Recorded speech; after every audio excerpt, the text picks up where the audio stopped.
My name is Laura Johnson, and I'm a resident of the Old Mission Peninsula. A couple of things that I found out is that you can't just do the history of the Mission Point Light. You can't even do just the history of the Old Mission Peninsula, because we found out that it's all interconnected. It's interwoven with the regional history, and national history, and world history. Anin, Nimkis Dishnakash, Makadeva Ingandodum Ottawa, Aneshnaebek. I said, hello, my name is Thunder, and I'm from the Ottawa people, who is part of the 3 tribes that comprise the Council of 3 Fires. That's the Ottawa, Ojibwe, and Pottawatomis tribes. These 3 tribes had their origins on the East Coast. Anthropologists figure that we moved over here probably around 1100, 1200. 1839, 1840 years, the winter in particular. At that point in time, there was obviously the Reverend Peter Doherty, but also there was Peter Greenlee, who was the Indian interpreter, Isaac George, who was the blacksmith that Henry Schoolcraft brought to the peninsula, and John Johnson, who was the government farmer. They were here 1839, 1840, and then in 1841, 2 additional people arrived. There was George Johnson, who was the government carpenter, and Henry Bradley, the teacher. The Treaty of Washington also provided for $5,000 annually for educational tools that were used for practical applications, such as farming, blacksmithing, construction, and $3,000 annually to support missions. By 1836, all of the prime fur-bearing species in the ceded territory were on their last legs. In fact, by 1836, the fur trade had been unpopular, or had been unprofitable for quite a number of years. But the traders kept advancing goods, traps, guns to the Indians. The American Fur Company stuck in there. Why? Because they knew that the government allowed the Indians in the United States to put into treaties a fund that would pay Indian debts. It's called a debt fund. That was it. That was the only way. The Treaty of Washington, besides giving up the 14 million acres, the Native Americans giving up the 14 million acres, also provided $30,000 that was to be shared by about 6,500 Native Americans, 10 times that amount for the alleged debt that they owed traders. Chippewa, who had a Indian Native American tribe in the northeast corner of the now Old Mission Peninsula, really wanted Doherty to build his mission at that particular point and his school. The Deepwater Harbor gave them good protection, good access, so Doherty moved from what is now Elk Rapids over to this protected bay in the Old Mission Peninsula. In 1842, Doherty completed the first frame home in the greater Grand Traverse region. It was a story and a half, it's still in existence, and this is the home that the Peter Doherty Society is restoring. It came before Traverse City, before any of the other outlying areas, Elk Rapids, Petoskey, Sutton's Bay, Northport, and even down the western shore of the state of Michigan. The impact of Doherty is certainly significant. By 1851, there were approximately 40 buildings in what is now Old Mission. Now, one of the things that we have to go back to is the Treaty of Washington. When the land was sold, the government designated certain regions of this newly acquired 14 million acres to be Indian reservations. And the 18-mile peninsula that jutted out in the Traverse City Bay area, separating it into East Bay and West Bay, was designated as a temporary reservation for the Native Americans. This basically said that they could live there, but they couldn't own the land. Doherty was taking some of this annual allocation coming out of the Treaty of Washington, saving it for the Native Americans in this region, and hopefully at a particular point in time would be able to use these accumulated funds to buy land. This happened in 1851, where they were given the opportunity to purchase land in what is now Oneida. There was a clause in one of the changes in the Michigan Constitution that said that Native Americans could own land if they were citizens, and to become a citizen they had to renounce their tribal relationship. Chief Pagosa and several of his band decided to do this. Others rejected that notion and migrated to Canada. In 1852, as I mentioned before, they did move to Oneida, bought land, and Doherty went with them and created a new church, a new mission. At that point, this area, his original mission, was called the Old Mission. Also of significance with Doherty and Henry Schoolcraft was their treatment of the Native Americans. It was a wonderful relationship that exhibited the ability to commingle with both Native Americans and Western Europeans. And I think Doherty's insight, along with Schoolcraft's in this area, are significant to the treatment of Indians in northwestern Michigan. And so we have always been pretty much open and acceptable to other peoples. And so this area here in this region got known for that early on. We didn't have the major wars that took place on the East Coast and later on out in the Midwest. So in 1830 they began the great experiment called the Indian Removal Act. And they began to remove Indians from here to the west. But the threat of removal always hung over everyone's head, and that's why Peter Doherty and the Smiths, other groups, protected the Indian people. Those who were members of their congregations received their protection. My name is Tim Carroll. I was born on the peninsula on March the 29th, 1939, or Munson Hospital, rather, and come from a pioneering family. All four sets of my 8 great-grandparents came to Michigan, rolled up into Traverse City in the 1850s. I was born on a cherry farm on the Old Mission Peninsula and spent the first 17 years of my life going to Mapleton, the one-room schoolhouse, the only one on the peninsula that's actually burnt to the ground. The rest of them have all been converted into homes. But in 1973, Mapleton, which is at the corner of Seven Hills Road and Devil's Dive, burnt and that was replaced by a single-family house. So the only thing left is the flagpole. But I had my first 7 years of education there. But I came back and I have restored my great-grandfather's house. That's great-grandfather Johnson's house. And I'm sitting in a bedroom of that house. And I'm surrounded by all the pictures of all 8 of my great-grandparents. So with your patience, I will take you through a little story about each of them. My mother was a Wilhelm. They were a merchant class in Traverse City, but also they had farms. They all came over on a single ship called the Herrenzollern von Altenburg, which is in English the Archduchess of Altenburg. It was a 2-masted sailing ship.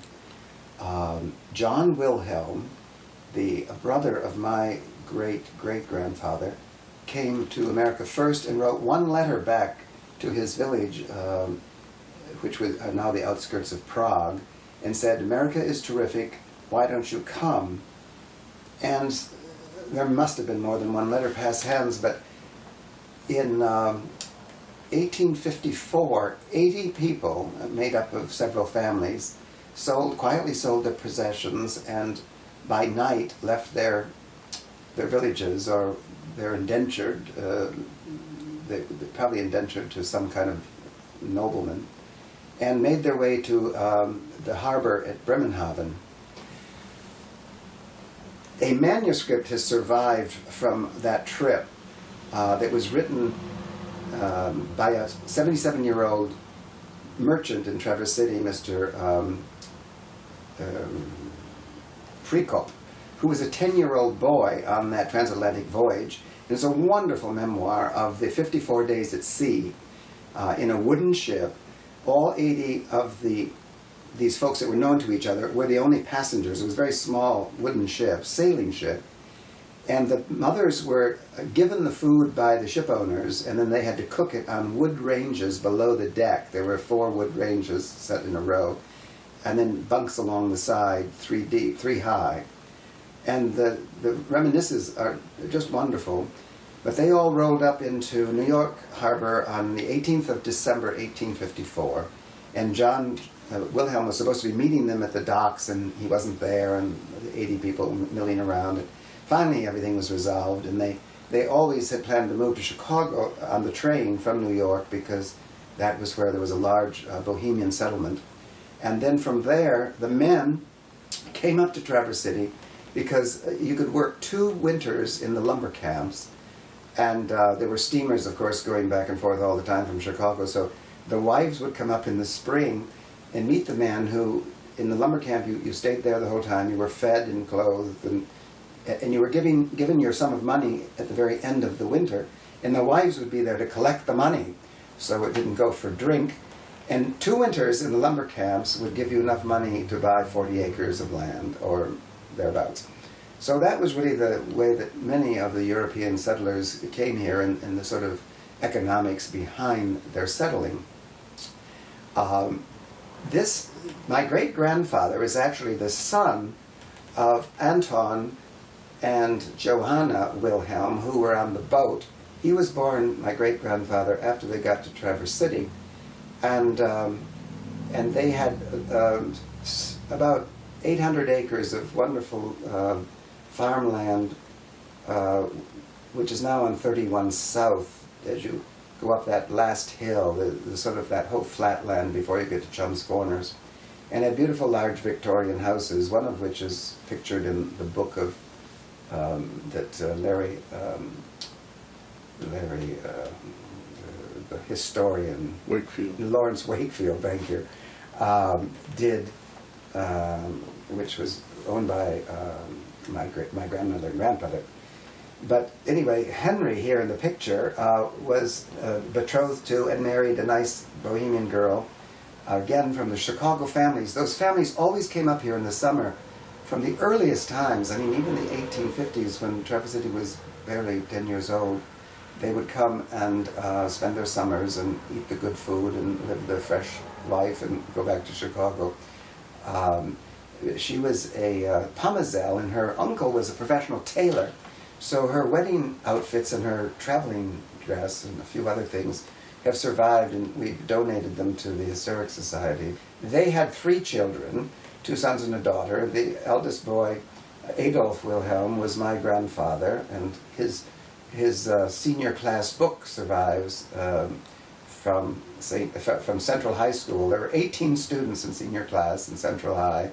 I think it was in 1899 and 1900. And 3 of them were Wilhelms, because the tribe really did enlarge, and there was Emanuel Wilhelm, who was the mayor. Charlie Wilhelm built the Opera House. There was the Tony Wilhelm, my great-grandfather's brother, had what they called the Wilhelm Department Store on the corner of 8th and Union. And but then there was a second brother lived across the road from my grandfather. His name was Willard Wilhelm, and there was a sister Lillian who was a beauty in her day who never married but did pursue a singing career, and we know for sure that at least once she was on the stage at the Metropolitan New York. A single playbill has survived with Miss Lillian Wilhelm in the chorus. But she had a nervous breakdown and came home and then lived in the old family house until she died in the 80s. My grandfather then married a Smolder girl from Chicago, and that is my other set of great-grandparents. If we can move to the left here a little bit. Let me put these two closer together.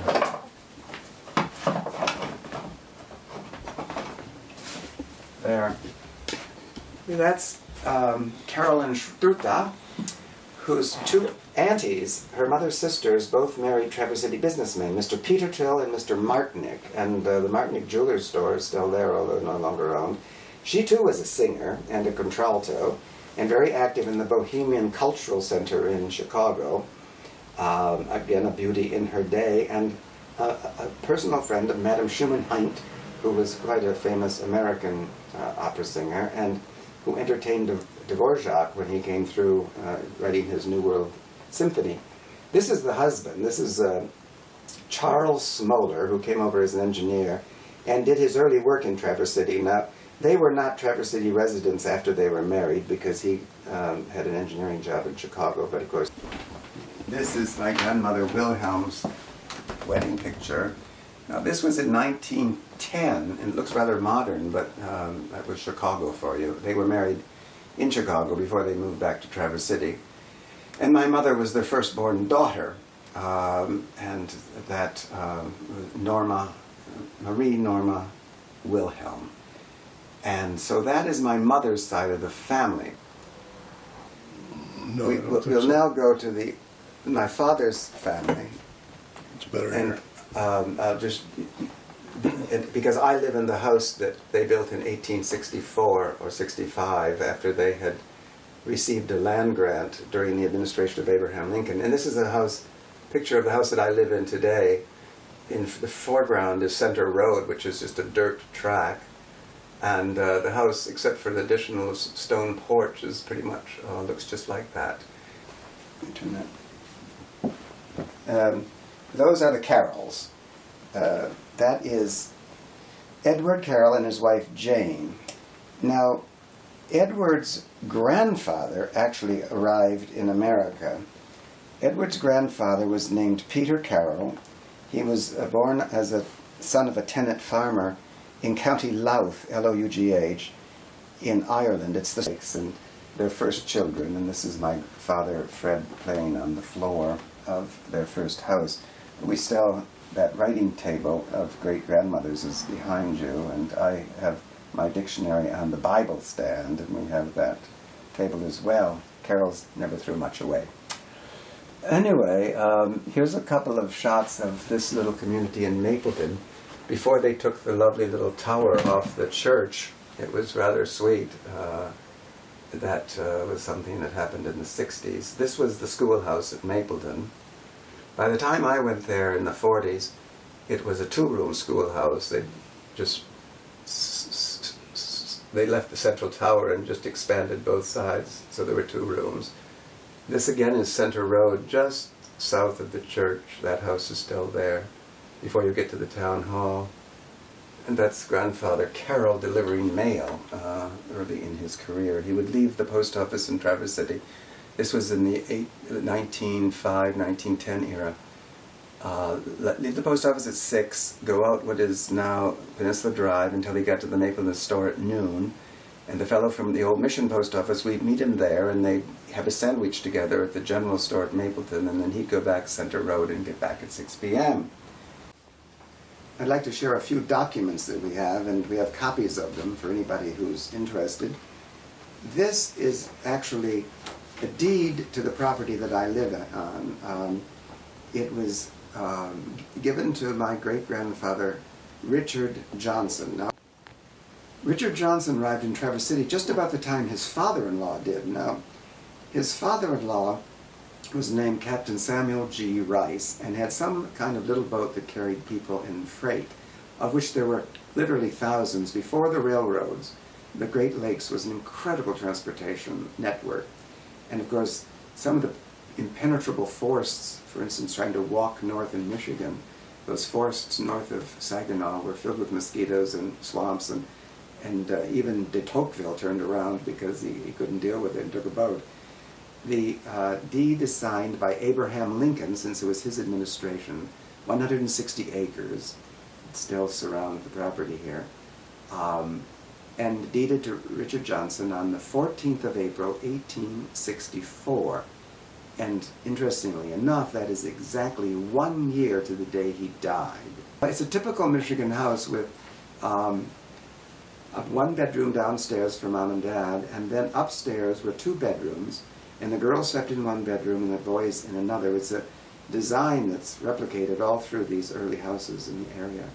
And it didn't matter if you had 2 sons and 2 daughters or 12 sons and 12 daughters, they managed to make do in those rooms and grew up to be healthy, worthwhile citizens. And I had the good luck of having a number of things from my great-grandmother Wilhelm's house, including the door on my left, which was the front door of her house, and it has a double glass, it has a etched glass drawing of an angel handing down a few cherries to a little girl holding her apron out. That etched glass is as thin as my fingernail, so I had it sandwiched in between some plate glass. The door is extra wide because you had to get the coffins into the sitting room or the wakes. But the house was being torn down, and so I bought the door and the frame and the baseboard, which has fenwheels in the corner to go with it. So this living room, drawing room, setting room is a combination of two sets of great-grandparents. Now let's turn to the 1940s, when I lived on the peninsula. I was active. I started kindergarten just about the same day that World War II was over. And the one-room schoolhouse, where I know my neighbor Cal Jameson was one of the big boys when I was a kindergartner. And when you got to be a big boy at Mapleton, you could put the flag up in the morning. That was my main desire in life for several years. We also had a large globe that was suspended, a really nice globe of the world, and it was suspended on rollers, and somebody had made a large molten piece of lead to hold it down. And again, when you got to be a big boy, and if you had your work done, you could lift this lead down, and the globe would come down, and you could sort of hang on to it. And I can remember as clearly as anything in about the 5th grade looking at the world and being fascinated by it. And even on that globe, you could actually see an outline of our peninsula in the northwest corner of Michigan. And I remember being struck by the fact that, golly, you could go any place in the world and find your way home because of our distinct coastline. But we had wonderful teachers. Those one-room schoolhouses, I always say there should be a monument in Washington right next to Lincoln for those women who educated a nation between 1880 and 1940 in these one-room schoolhouses across the country. You know, there were kindergarten and through 7th grade in a room, and you were busy all day long, and you were, of course, listening while you did your little work at your desk. You were listening to the other classes do their reports, and so by the time you were in the 6th or 7th grade, you pretty much had the curriculum memorized. But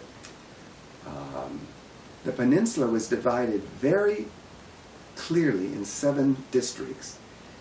Totally lost on the folks who live here today, but there were 7 school districts originally on the peninsula, starting in the north, each 3 miles wide, so that, and with the school in the middle, so that no farm kid had to walk more than 1.5 miles to school. Quite doable. People identified themselves in those districts. I went to the Maple Grove School at the corner of Carroll Road and M37, which is now a wine tasting place. Our family came to Bars Harbor in 1852, and a few years ago we had the honor of visiting the old homestead, which was quite a compound in the south of what is now the Czech Republic. And where I guess we'd call them sort of the gentry. They were manufacturers of clothing and, of course, also an extensive farmland. But left there under a lot of distress with flu that had taken half of the children, and now 4 sons, and the Bohemian royalty was mounting an army for something that obviously in history never meant much, but that caused our great-great-grandfather and grandmother to leave. And going from that lifestyle to Bowers Harbor was apparently quite a shock. In the years I was growing up, you know, as I look back and remember our school days, our school classes, first there was one room with, it was about 6 schools on the Old Mission Peninsula, and those sort of constituted the communities. Summers were not a carefree time. Summers were pretty well taken up with the run up to harvest, and then it was time for school. In any case, Thomas and Mary came here by sailing vessel from Quebec, and the story that the family always told was the fact that they got into a storm before they got to Bowers Harbor, and the captain of the ship wanted my great-grandfather to kick his horses overboard. And my great-grandfather said he wouldn't do that. He'd throw the harness over if they needed to get rid of some weight, but he wouldn't kick off the horses. But anyway, he got to Bowers Harbor with his team and then drove up the road to settle. We went to school right across the road here, within 100 yards of this house, for grades 1 through 5 for me.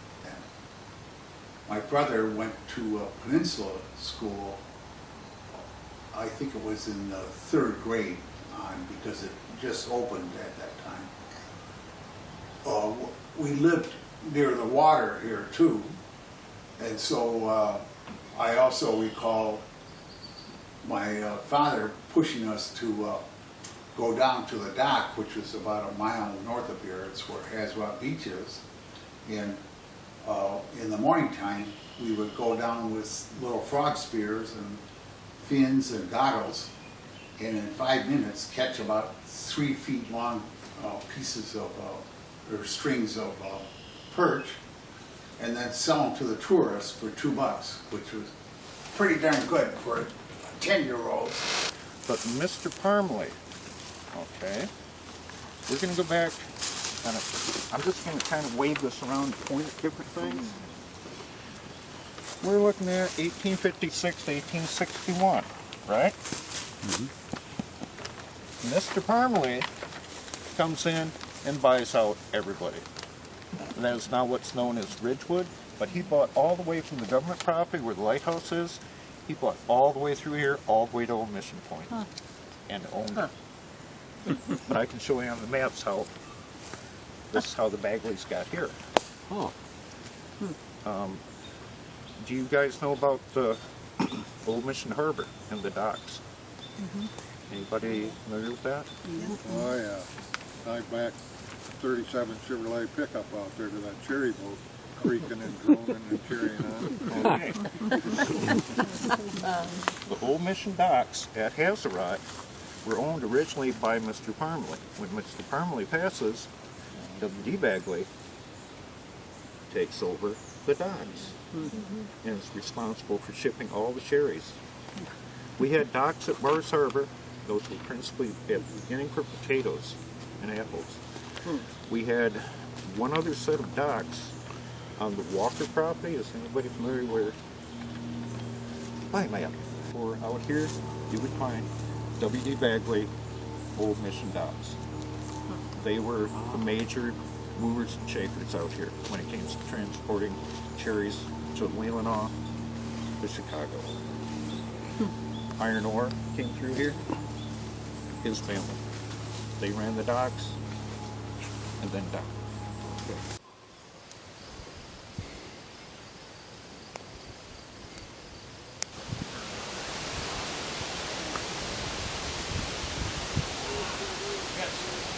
first lighthouse keeper, his name was Jerome Pratt. And he and his wife had, I think, 6 or 7 children. And one of them, Elizabeth, would be my great-great-great-grandmother. I think that would be the lineage. And it was, from all indications, it was a pretty rough life, sitting out in the end of the peninsula and basically all alone and trying to keep the light going in the spring, summer, and fall. So it was kind of a tough life, but he also became a good farmer. Obviously, he created this farm that cousin Mary lived in. So obviously he was, I think, a very successful individual. My father's cousin would be that's to be a great-great-granddaughter of Jerome, which was Molly Subkowski's mother. Well, and probably you already know that the lighthouse, the first lighthouse keeper, we have 3 relatives living. So we've got Ted Bagley and Steve Subkowski and myself. Great-great-grandfather who came to Michigan in the 1830s, Liberty, in Jackson County. In 1855, he came to, and one son, I think, came to Traverse City. They walked up here in the old Indian Trail, and took them 5 days, according to the records. And they liked it so well up here that they decided to move up here. And they went back to Jackson County, and then they came back up here in 1856 and settled with his 2 sons. And they each homesteaded 160 acres. All 3 of them, each one had 160 acres on the peninsula. When the Civil War started, the one son, Francis Fowler,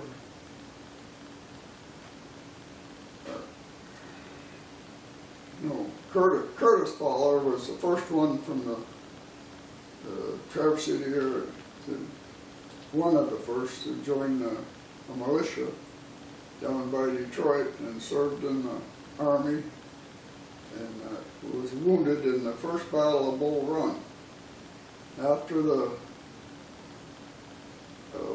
war, or at least after Curtis got home, well, he got married to a lady by the name of Margaret Patterson, who was from Ireland. And they had 6 girls and 2 boys. And my grandmother Ethelyn was one of the girls. And she married Alec Holman, who was from Canada, had come over to visit his 2 aunts that were here. And one of them was married to a Buchan, and the other was married to a Carroll. That's where Tim Carroll comes in. This is a picture of my great-great-grandfather, Curtis Fowler Sr., and this is the log house he had on Center Road when he first got here. And he was married to Louisa Sullivan. And they got married in Lebanon, New Hampshire. And they had 2 sons, and this was Francis, the one that's got He got killed in the Civil War, Second Battle of Bull Run. And this is Curtis Jr. Of course, he looks pretty old there, but he was wounded in the First Battle of Bull Run. He, after serving for 3 months, he came home and settled down here. And this, where we live in now, is part of his original farm. And where I was born up on Center Road was a part of Curtis Sr.'s farm. They each had 160 acres. They homesteaded. And they homesteaded in 1855, or they came here in 1855 and then homesteaded here in 1856. And after they lived on the land for 5 years, they owned it. Now, part of it is where the Old Mission Peninsula School is now, and then the St. Joseph Cemetery is in that same 160. Well, of course, I started naming families, the pioneer families out here. I'm sure to miss somebody. But going way back in the cherry industry, the Tompkins family comes to mind. Basically, the two gentlemen that I knew was Willie Gill Tompkins and Murray Tompkins. And they had children that followed in the business. There was Seth Tompkins, there was Oliver Tompkins, and Doug Tompkins. All of those people were sons of pioneer farmers out here, and they carried on the industry. We had the Gray family, which was pioneers. Louis Gray, Arthur Gray, and there was Floyd, and there's one or two others. All were in the cherry business. And the McManus family, a very prominent family that are still in business today. They've come down through generations. The Gores come to mind. The Gore family, several Gores, Henry Gore, and some of the other Gore boys spent their entire lifetime in the business. The Domes come to mind. Is a close associate of mine was Fred Dome. Fred passed away here about 2 years ago. He was a very successful farmer. His sons and daughters have married cherry farmers, and they're in business today. Let's see, the Edmondson family have been large farmers in the area and are still in the business today. Well, back in 1932, I was born here in Munson Hospital, which was much littler than it is today. From there, I grew up to the age of 14 and lost my father. But the house that they started out in, down in Smoky Hollow, was a wood frame house and burnt in the middle of the winter. And they somehow found the forms for cement blocks. They could make 16 blocks a day. They needed a cure for 14 to 24 hours, they said, before they could set them. But they worked, it was an open winter, they said, and they worked hauling the gravel from Wysone's pit here on Peninsula Drive, and they had all winter to do it. So they got the block up, and a guy by the name of Furman Priest was the carpenter for the inside, and he was the same carpenter that put together, was the main carpenter that put together the Bars Harbor Inn. And the spiral staircase you see there, the gal that had it built didn't like the straight one, so they had to tear that all out and put it back in that spiral staircase that's there today. What was Freem used to tell me about having to bend the stuff, I think it's ash that they put in the bay so that they could form the curve that you see going up the stairway, which I thought was pretty interesting. He built our addition to our one little story house that we had, and he made his stain from tobacco juice. He chewed Peerless, I believe it was, and he'd spit into a can, and he'd stir that until he got to what he called the right color, and then he rubbed it into the wood, and that was a stain. And it's in that house down there today with 10-inch mopboards and the kind of thing they could do back when they had that kind of lumber and that kind of time to build it. It was at that place that my grandfather had pulled. I never met him. He died early with pneumonia. He took grain to Elk Rapids to have ground, and they come back, and right off of Bursaw Road there, a big pressure crack had happened, and the horses stopped, they tell me, and he got after him. He was a little red-headed, kind of got a little excited at times, and got after him, and they jumped in right into the pressure crack. They got both of them out and got them back to the barn, but they lost them both to pneumonia. At that time, horses was worth about $600 a piece, which was a horrible lot of money compared to now, which is pretty nil, I guess. But Grandma got awful upset with him one time when he was going toward a Hanalei to get feed ground, because she had her eggs in the oat barrel, and the team ran away and tipped over the oat barrel, and she lost her eggs. Back then, Prohibition times, they tell me that they used to bore into the silos and drain the juice off to make their drinking spirits, which was probably pretty wild, I would imagine. I can remember when we used to go to everybody's house farm and shred corn. My dad had bought what they called a jenny, and that would shuck the corn and cut the fodder and blow it up into a mow or wherever they wanted it. And we went to Mrs. Doan's, or Fred Doan's mother's place, and we always ate lunch wherever we went. And we were wet and cold and nasty, and she poured us dandelion wine. And as a young guy, maybe 13 or so, a half a glass of that was more than I could handle. Pretty good stuff, I guess. Then you went to, we were hand-picking cherries at that time. We'd have as many as 100 hands at the farm, and it would take us a good 6 weeks to harvest the fruit. And my dad had such a bad heart, they took me in at 13 and I got a daylight driver's license. And I was so tickled when I could haul the cherries to Pratt and Gleason because it was on land. But when they sold them to Hazrat, that was at Old Mission, and they had to back out on that dock. And that little 37 Chevrolet pickup we had with 125 or 30 lugs on it made that thing creak and groan and moan.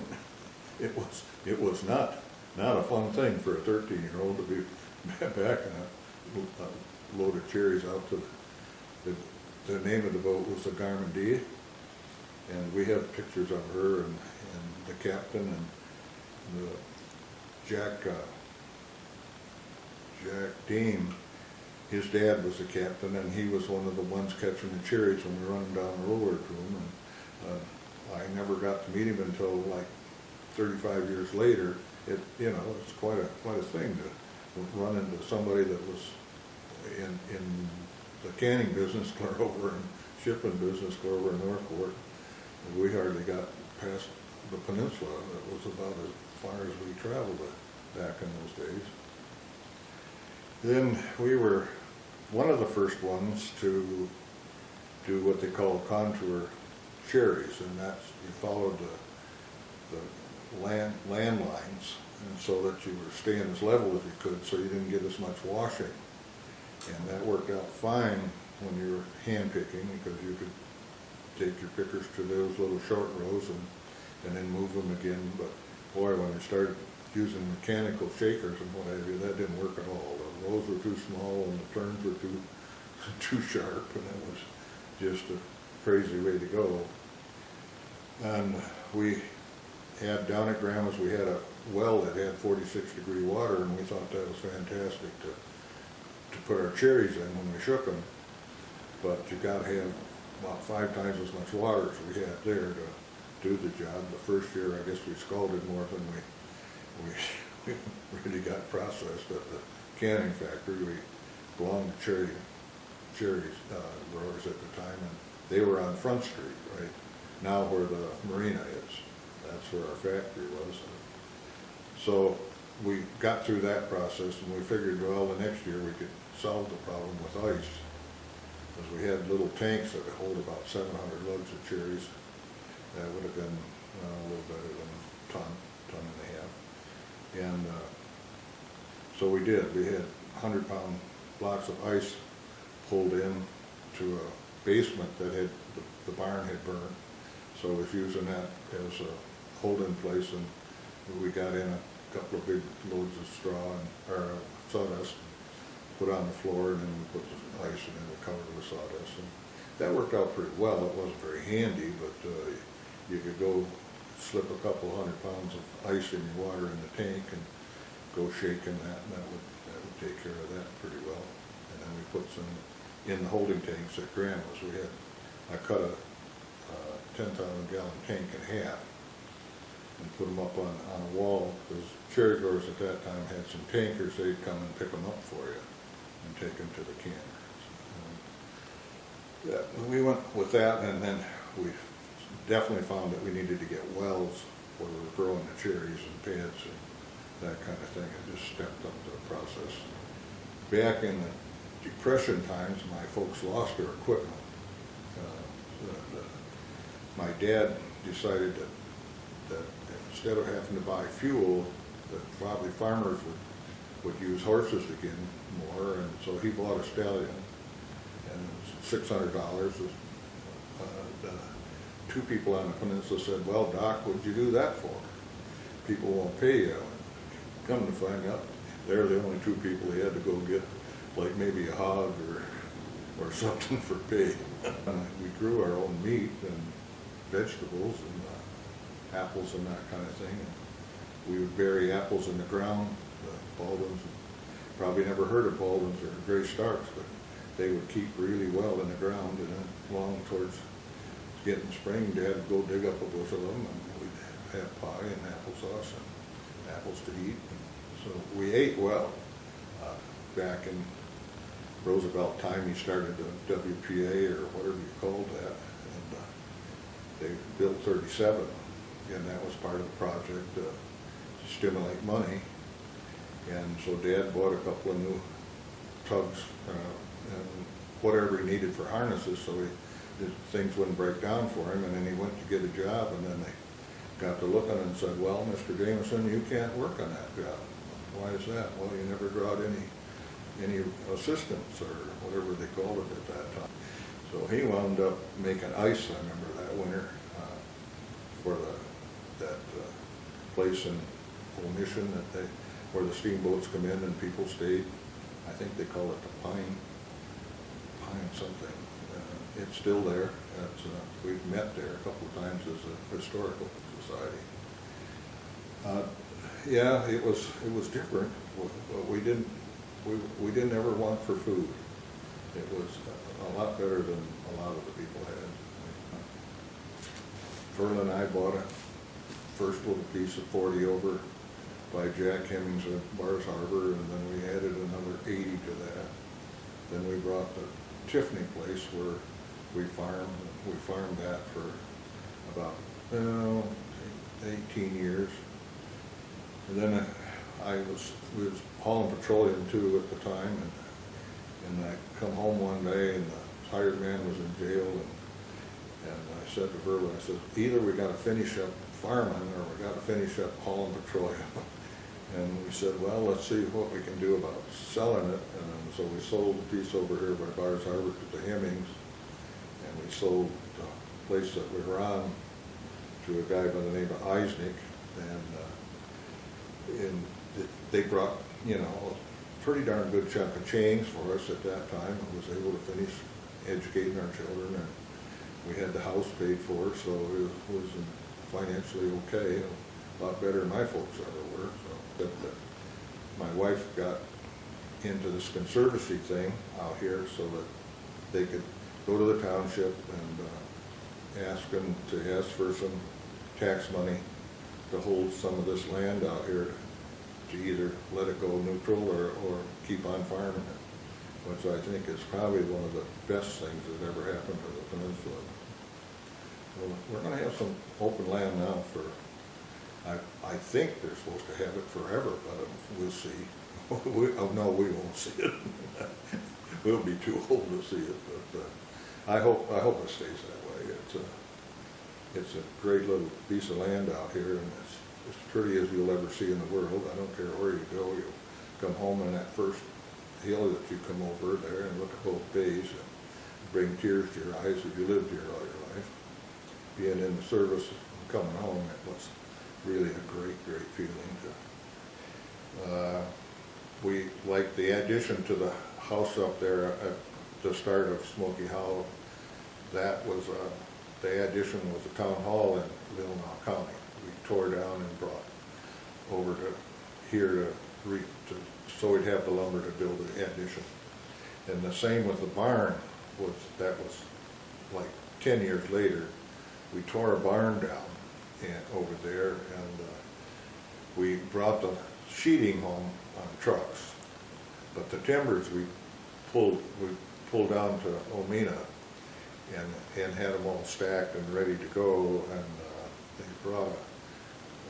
they built a Chris, it was a 32-foot Chris into a ponnet boat, but they only had a 100-horse gray in it for power, and they got there in the storm and had moved everything around, so it took them quite a while to re-put them together so they could pull them, and they got them in the water and got hooked on, and they got about out around the point there, and there was a little bit of northeast wind, and they sat there.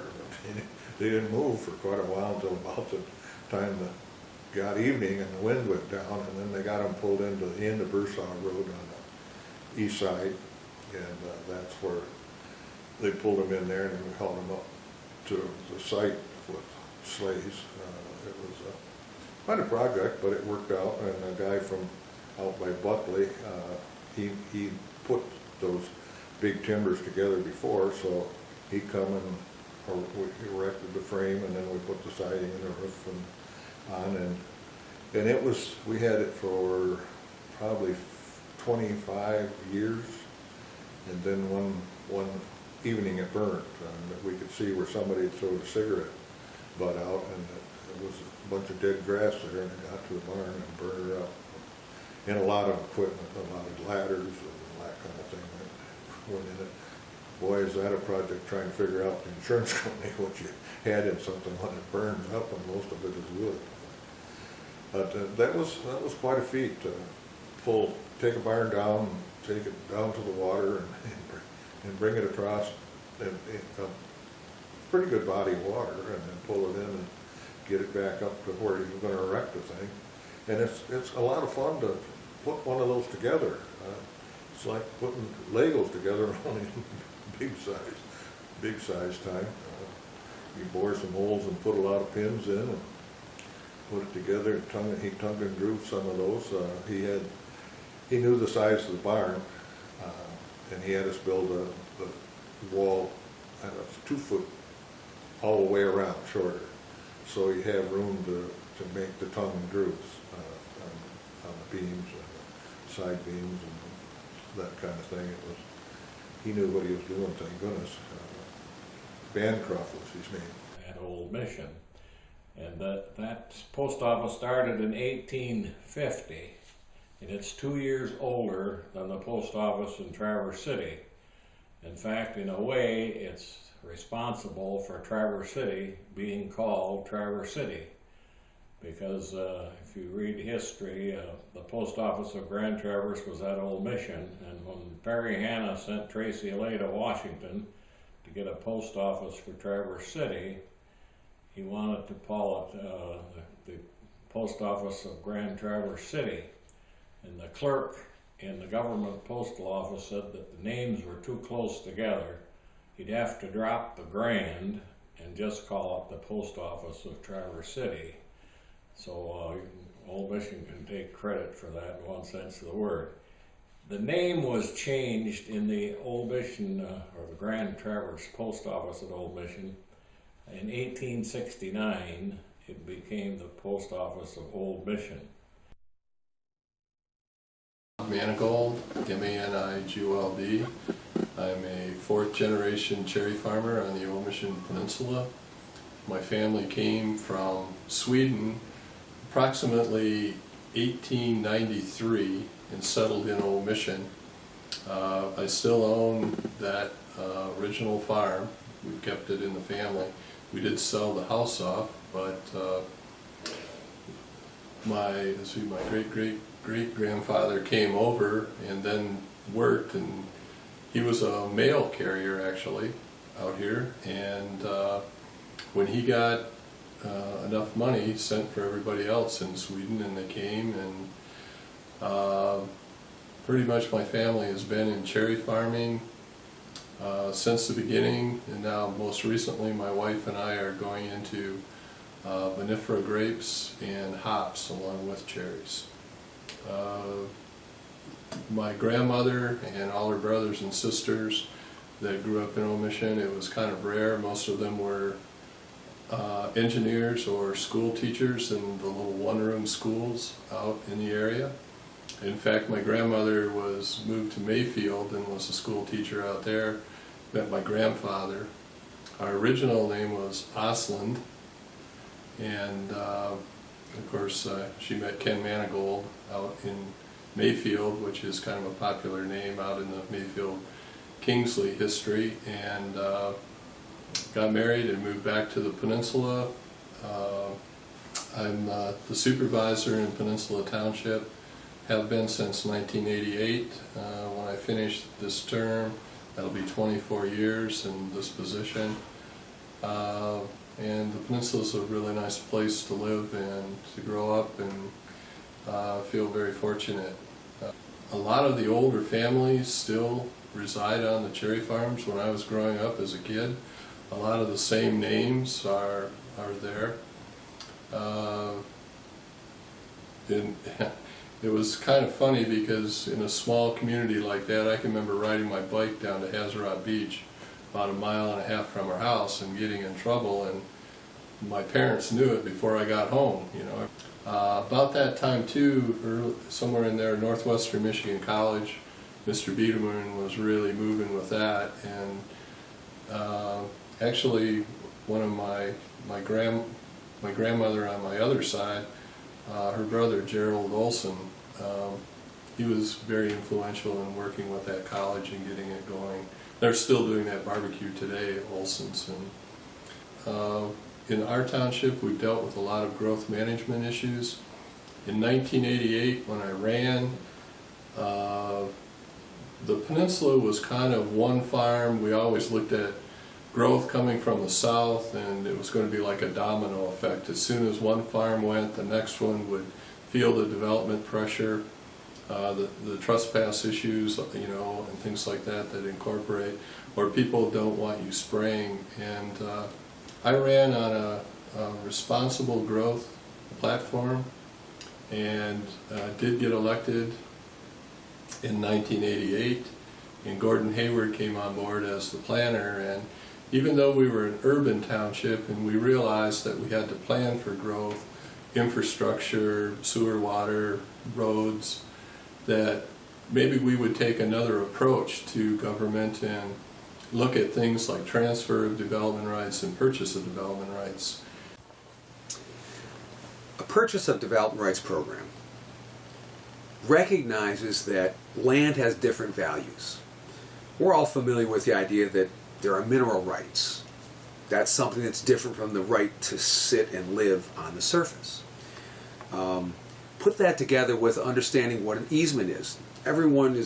Most people are familiar with the fact that a power company may have an easement that allows them to run a power line over your property. They've been granted that legally. It's on the title. You can't do anything about it. It runs with the property. So with a purchase of development rights program, you take those two understandable rights and put them together, and you say, okay, the right to build a house on the land is different from the right to farm that land. And so a current owner could write an easement onto that property saying, no houses can ever be built here. They're, in effect, extinguishing the right to build a house or the right to develop the property. we are going to a landowner and offering if they would like to sell the right to build on the property, and be assured thereby that that land will never be developed. To make it fair in our program and in most programs, you're going to have to set a reasonable value. So we have an appraisal done which compares what would this piece of land sell for if it could be developed to a developer, and what would it sell for just to someone who's going to farm it. So you compare the two, and probably at the time it might have been $8,000 an acre maybe, or $7,000 an acre for the developer to buy it, and $2,000 an acre or maybe $3,000 an acre for the farmer to buy it. So you subtract the difference. Let's say this was 3 and this was 7. $4,000 is the difference. That's the value of the right to develop. In our case, that would then be an offer from the township. So the offers are tailored to the particular property. At that point, the landowner says yes or no, the deal is closed, the easement is written appropriately, it is filed with the deed, with Register of Deeds, and the township is now responsible to not allow development in that piece. So information is registered with the planner's office.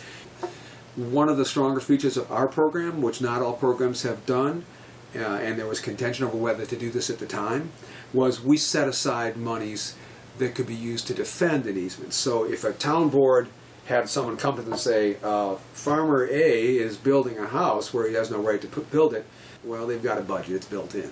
And it took a number of years before we even got the board to put it on the ballot. Every year we would ask to put it on for a millage and they'd turn us down. Finally we beat them down with all of their questions, and in 1994 the people of Peninsula Township voted to tax themselves to purchase development rights and condensed it to 9,200 acres of land in agricultural zoning that we wanted to save, and currently we're just a little bit over 5,000 acres under easement out here now. As the peninsula, we're not your normal township, we're actually a vibrant agricultural growing area. A microclimate with the bays on each side allows us to grow things that probably only grow maybe in 2% of the United States. And the Planning Commission, along with saving the agricultural component, did a lot of work in saving views from public drives and public roads. And that's going to be very important in the future with tourism and keeping the hotels in Traverse City full. Currently we're working on a donation of development rights program, which I believe will have national significance. Ken asked me to come in here and speak a little bit about PDR, so for me the most interesting feature really is the way the idea came to the community from different directions. For my own part, I was a touring musician in the 80s and I was away from the area, and while on tour ended up performing in some areas that had preservation programs. So I heard about it and thought, well, that's pretty cool, maybe that would be a tool back at Old Mission. I know that one of the strongest early proponents was Walter Johnson, who had heard about it from his daughter who was living out in Long Island where there was a program. My father called me when I was out in New York, and he said, I want to preserve the peninsula. I don't want it to be built up like so many other places have.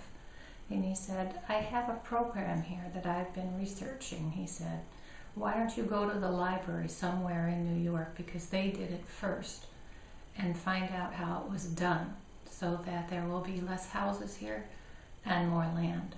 That program was called the Purchase of Development Rights, and I went to the Farm Bureau out in New York when I was living there, and and spoke with them because they were the ones who had started it. They were the first in the country. And I said, my father wants to preserve land on Old Mission Peninsula in Michigan, and I need to know how to get the papers to start that so that I can give them to him. And they gave me the papers, and I brought them to my father, and they enacted the purchase of development rights. My personal experience with the program is that I had the good fortune of getting involved early and ending up as the citizen chair for the process of representing ideas from the community, and then later ended up chairing the campaign process. Brought it to the town board, and the town board rejected it. So at that point, it was incumbent upon citizens to persuade the town board. We polled the community, we went out and spoke in the community, and came back to the town board about 9 months later. And we were in touch with them every month or two. We'd come in and say, well, this is what we found so far, and this is what we're working on. And took it out of the arena of something that was brought by process of a planning commission, subcommittees bringing to the planning commission, bringing to the board.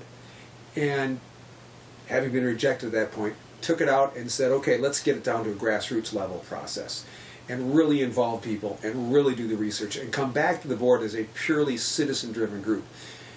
At the point we finally came back to the board, they were willing to back it.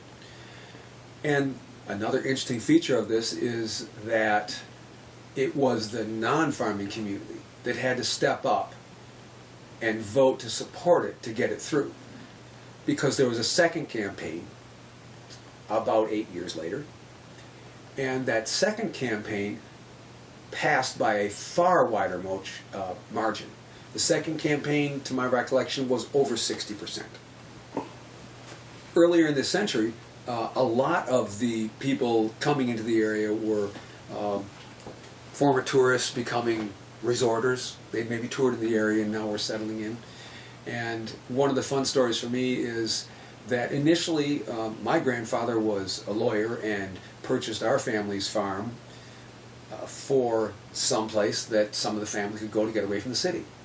15, 20 years after my grandfather purchased that, one of my uncles settled here and started farming, and then his son took over that farm, and now his son and daughter are running that farm, and I own some farmland. And so we've really become a part of the farming community, but in our case it started as a resort area.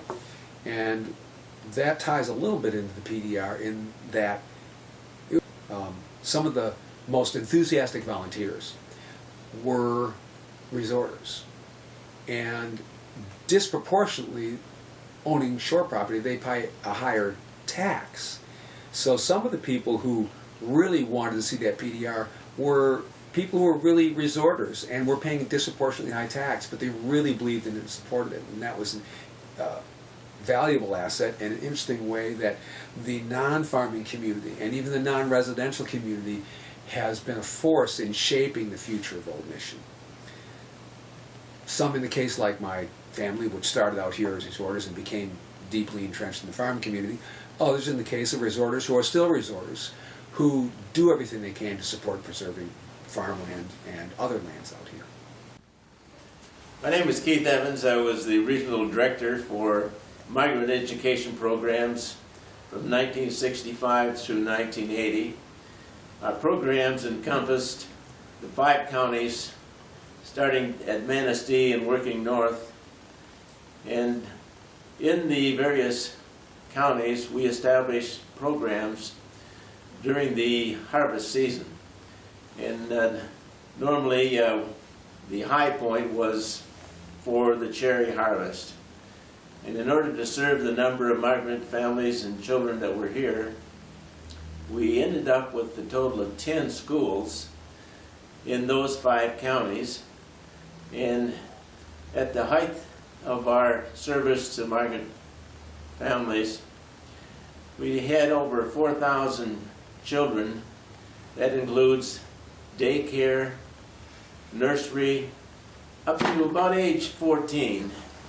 The older children would be helping the families harvest, so they were normally not in school, but we did hire some who could speak both Spanish and English as aides in the school.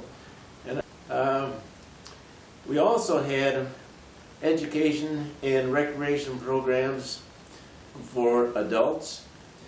This was carried on in the evenings as well as weekends. I'd have to say that we didn't see too many families settle out. We did talk with a number of them about that because they would be asking what opportunities were there available to them besides harvesting. And because of the lack of skilled training or lack of education, or for that matter, the fact that some of them were not very fluent in English, it was pretty difficult to find them an opportunity in the way of a job in this area. The number of the families that settled out were small compared to the 50,000 or so that generally came into the state to help harvest. More wanted to settle out, but the possibility of finding a job in a foreign country, so to speak, especially if you weren't really fluent in English, was by and large really difficult, and very, very few were able to, in fact, settle out in this area. There are some, and some have been here and have been successful, and that's wonderful. My first experience with migrants was when I was a young man growing up in East Jordan. I used to have to go out and pick crops too, and had the opportunity to pick cherries and beans and what have you with migrants at that time, and I was impressed at their work ethic, how hard they would work from daylight to dark. They had to earn as much as possible in order to try to exist at the time. And I did learn a few words from the Spanish-American boys, but I'm not going to repeat them. The people involved, we did have more than Spanish-American people. We had some blacks, we had some poor whites that were also involved, but Spanish-Americans were the predominant workforce. And to watch them dwindle, you might say, because of mechanization, I'm sure some of them wish they still had the job available for them, but times change, and as a result, people have to adjust. My name is Leo Canas, and I came here in the early 50s to pick cherries. I was 8 years old, and we were getting 35 cents a lug of cherries at that time. Now they get $3.50. And we came here for 5 or 6 weeks of cherries, then go back and find some other work on tomatoes or whatever, and then come back for apples, and that's just the way we did it in those days. 5 weeks here, 5 weeks there, and when I start coming here, I told my mother one day when I grow up, I'm going to try to buy a farm here. And she said, well, as hard as you work, I used to get up at 5:30 in the morning and pick cherries, and pick sometimes 25 to 30 lugs of cherries a day at 8 years old. And my mother used to save the money, and that's where. And then I started growing up, and I was more ambitious, and we used to go to Idaho and pick potatoes. We used to go to Mississippi and pick cotton, and go back to Florida and pick tomatoes, and then wait until we come back here. And I did that until I was about 18 years old.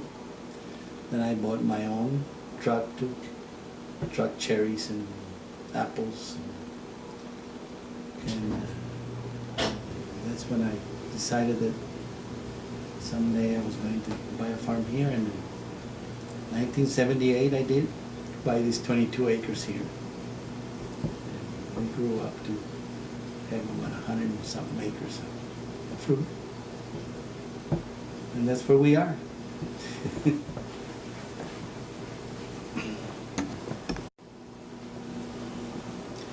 Yeah, since I was little, we used to come here and pick cherries, and they didn't have no harvesters and shakers to shake the cherries. Everything had to be done by hand, and it was thousands and thousands of migrants come and pick cherries here and do the work of the machinery. Nowadays, well, everybody's got 6, 8 for the machines, and like me right now, I hire 12 pickers, and me and my son and my wife will do the rest. But yeah, it used to be a lot of migrants here that they even have Hispanics theaters and drive-ins here. They used to have a drive-in here in the Old Mission Peninsula years ago. And I used to enjoy that because that's the only, there and go to the beach here in the Old Mission Peninsula. That's all we did. The rest of the time was just working. Yeah. But I used to enjoy that now. Now that we got the farms, there's more headaches, and the way the economy is right now, we're having a hard time, and like everybody else. But I still enjoy it. That's all I know how to do since I was little. I like to plant my trees, and I plant about from 500 to 1,000 trees a year of fruit. And I like to watch them grow and say, hey, we're going to start picking those, and we just planted them about 5 or 6 years ago. And I'm 66 years old now, and that's all I know how to do. But I'll get up there with my workers and work the same as they do. And we go raining, and I'm there with them.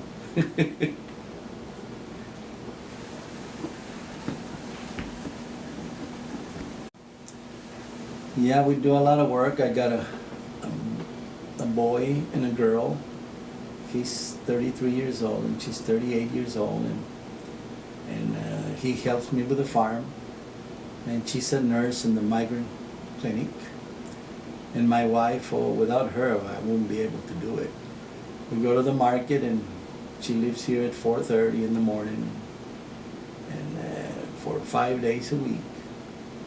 And that's what it takes to keep going, because it's hard nowadays to make it real easy. It's a lot of work, but yeah. But my family, of course, is involved in it. All the boys involved more, but my daughter, helps with the payroll and all that, and they're a lot of help.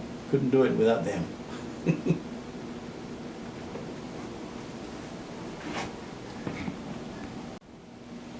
Yeah, I used to get visas pretty easy. Well, not easy, and you know, I have 6 people that's been come here for 15 years with visas, 10 to 15 years, and the last 2 years I haven't been able to get the visas. But they got too much red tape, and they just didn't. I guess they want people from here to do the job of farming, but I'm having a hard time. I hire some of them, but they don't want to do it. And I'm having a hard time, but I don't know, I used to, them same people come every year, and they were checked by the federal every year, and until last year they told me, no more. I don't know why, but now I'm having a hard time hiring people from Florida and all over. But I got lucky, I got some good help. I got some of them that they got they're American citizens, and they've been working for me as far back as 25 years. And they keep coming. I might be doing something right because they keep coming with me. But I wish that could be a little easier, or these people could want to work more, like we used to, like I do.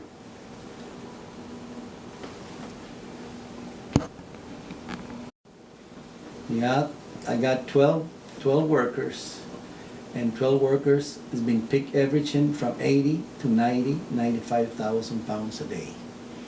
And it takes me 8 weeks to finish. And I give them a break, a drink, a Coke or a Pepsi or coffee and bread and all that every afternoon. for the last, since I started, 78. And the good workers, and I just enjoy being with it. Yeah. So we'll see the future, what it brings us. But my wife tells me, do you know how old you are? Why you keep planting all these little trees? And I said, well, that's all I know what to do. I said, whenever I can't do it no more, well, then I love the Old Mission Peninsula. I love it here. That's why we stayed here. But I'll go to Florida for 2.5 months in the winter, and I'm anxious to live here when the snow comes, and then I'm anxious to come back right away. I'm used to it here. But we love it, and we wouldn't trade nothing for this.